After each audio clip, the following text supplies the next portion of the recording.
Hello, so in this video we're going to go ahead and continue to derive the expression of our alpha and beta. So in the last video we already know that we wanted to find out a line so that the distance between the line to each individual y value can be as small as possible. So in other words, we want the sum of our error term mu, which is also represent the distance, okay, as small as possible. But here we have a minor problem because we know that if we draw the picture, we know that sometimes we have some minus. No, so if the actual data is above the line, then the mu is going to be a plus value, whereas if the data is below the line, then we're going to have some minus value. So in order to avoid this negative value problem, so instead we're going to actually, we're going to actually take the square root. Take the square of the mu. And actually we're going to sum up the mu square. So just as the name suggested, it's the least square, okay? So actually now this whole problem just becomes to find the minimal value of this function s. Let's define this sum of mu square as our s to find the minimum value of our s, okay? Now let's recall some high school math knowledge. So how do we find the minimum of a function s? Well, we just take the first order derivative and set that to equal to 0, and we just solve the function. We're going to get the minimum value of x. But now actually what we have for mu, what we have is mu I. Actually we're going to, and what we're looking for is at what value of alpha and beta this s can actually have its minimum value. So instead writing mu I just going to substitute mu I with its another expression, which is yi equal to alpha plus beta as xi plus mu I. So mu I here equals to yi minus alpha minus beta xi. Okay, cool. Now we just substitute this mu I with this expression. We have s equal to sum of yi minus alpha minus beta xi, the whole things take square. And because we have two variables here, so we're just going to take the partial derivative with respect to both alpha and beta, and we're going to have the partial derivative with respect to alpha. That is going to be okay. So now, because this is actually okay. How should I? Okay, here we're going to apply the chain rule. Okay, so we're going to first view the whole things inside the parentheses as a whole, and we take derivative with respect to that. We're going to have the square, the 2 going to comes out, and the sum operation going to remain the same, and we're going to have yi minus alpha minus beta times xi. And remember, we're going to times the derivative of the things that inside the parentheses. And also, in this case, we're going to view the beta as the constant, because we are the derivative is respect to alpha, okay? So in other words, yi is constant, beta x, they are all constant, so we're just going to take derivative with respect to minus alpha. And what is the derivative of minus alpha? Of course, it's going to be minus 1. Okay, cool. So next, we're going to take the partial derivative with respect to beta. So again, we apply the chain rule, so the square comes out, and everything remains the same, minus beta xi. But now we're going to times the derivative with respect to this term. So what is the derivative of minus beta times x? Well, it is going to be minus x. And we're going to set them all equal to 0. And we're going to solve for alpha and beta. Okay, cool.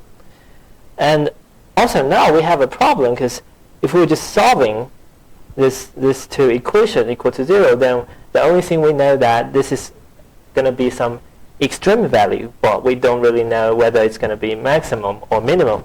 But here, just intuitively, okay, because our s is the sum of some square, it's our mu square, so we know that the x squared, the graph of x squared should look like something like these, right?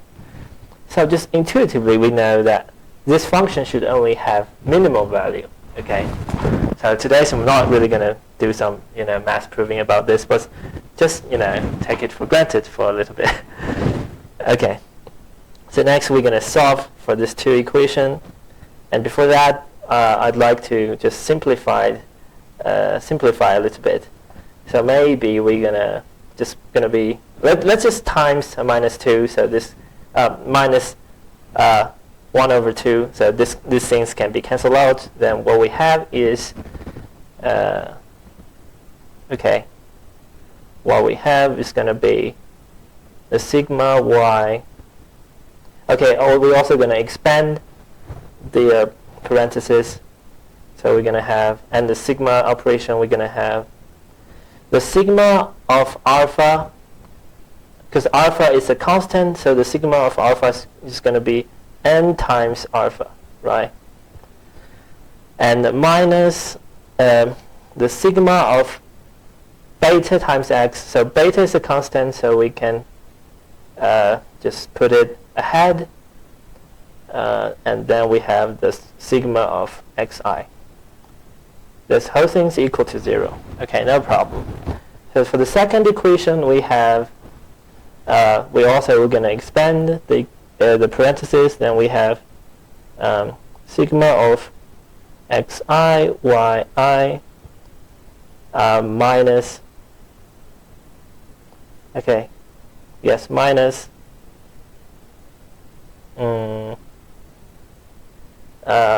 the alpha is a constant, so it's gonna comes ahead, and times the sigma xi, and also minus the beta is a constant, so it comes out, and this the sum of xi squared, and this also going to be equal to 0. And now what we're going to do is to solve for.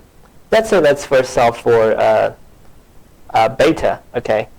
So in order to do that, we first wanted to cancel out the term that includes alpha. So how do we do that? Well, just by just looking at the pattern, we kind of know that for the first equation, we'd like to times this is the first, this is the second. Actually, let me go to this page instead. So for the first equation, we're going to times times a sum of xi, and for the second term, we're going to time n. Okay. Well, actually, let's do this. Let's add the second term times n minus the first term times xi. Okay, that should do. Let me do this math. I hope I didn't make any mistakes. So the second term times n just going to become n times the sum of xi, yi, minus n alpha, the sum of xi, minus n beta, the sum of xi squared, and minus the xi, the sum of xi times the sum of yi, and minus n times alpha times the sum of yi, and also minus beta times the sum of xi the whole things take square. Okay, cool. So now we're gonna expand the parentheses. So this minus just gonna become plus. Actually, let's rewrite the whole things to make the things a bit more clear. So the n xi yi minus n alpha x sum of xi minus n beta sum of xi square minus xi sum of xi yi, and double minus become plus n alpha xi, and also plus beta times the sum of xi, the whole things square. Okay, cool. So now these two terms gonna be cancelled out, and also we're gonna, and this whole thing equal to 0, and now we're gonna put all the term that contains beta to the right hand side, and we're gonna have and xi yi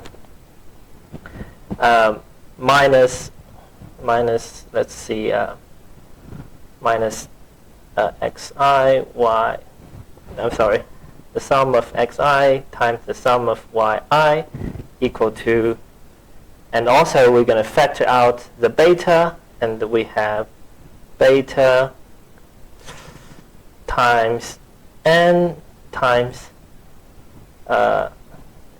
sum of xi square minus the sum of xi, the whole things take square. Okay, so finally we're gonna divide it both sides by this term, and we have beta gonna equal to n times xi yi minus the sum of xi times the sum of yi, and divided by let me see. Okay, the n times the sum of xi square minus the whole things, the sum of xi, the whole things take square. Okay, cool. So this is going to be the expression for our beta hat. Okay, it's estimator of the beta, remember. And also in some other, the textbook, you might also see it goes like the beta also equal to the sum of xi minus xi bar and times the yi minus yi bar, and divided by the sum of xi minus xi minus x bar, the whole thing takes square. Okay, so I'm running out of place for the last video, so actually let me rewrite this. Beta equal to the sum of xi minus x bar times yi minus y bar, and then the denominator is going to be xi minus xi bar, the whole thing takes square. So the x bar here equal to 1 over n times the sum of xi, and the y bar is going to be equal to 1 over n times the sum of y bar. So we're going to expand the expression. So we have the sum of xi times yi minus xi times yi bar, and minus x bar times yi, and plus x bar times y bar. And for the denominator we have the sum of xi square minus 2xi times x bar, and plus this x bar takes square. Okay, then we also gonna expand the parentheses, because the sum operator we can just put inside of each term. It's going to be the same. Okay, and we have the sum of xi, yi minus the sum of xi, y bar minus the sum of x bar times yi, and plus the sum of xi, x bar times y bar. And for the denominator, we have the sum of xi squared minus the sum of, actually we put the 2 in front of the sum. We have 2 times the sum of xi times x bar plus the sum of x bar take square. So now we know that so the sum of xi, because of this term, the sum of xi actually equal to n times xi bar, and the sum of yi is also equal to n times y bar. So then we're going to substitute the sum of xi with this expression, and also substitute the sum of yi with this expression. Then we have xi, yi minus, so the sum of x times y bar, it becomes nx bar times y bar, and minus the sum of, okay, so this x bar is also a constant, so we can take out, and it's going to be n times x bar times y bar, and plus the n time, because this is also the sum of some constant is just going to become n times x bar and y bar. And this 2 just going to be cancelled out. Okay. And for the denominator, we have also the x squared minus the, okay, so here we have 2n x bar square plus n x bar square.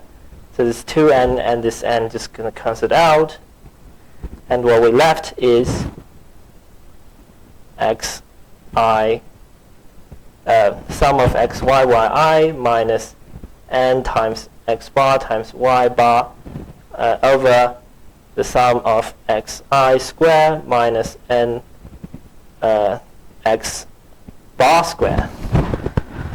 Okay, so then we substitute this n with that term. Okay, and also we're going to times n for both numerator and denominator. I'm sorry, my tongue got twisted. Okay, then we have n times xi yi minus n times x bar times n times y bar, and for the denominator we have n times xi squared minus n times, let's rewrite this as n times xi squared and n times xi squared. It's exactly going to be the same, so we're going to rewrite. I'm running out of place again. Oh my god. So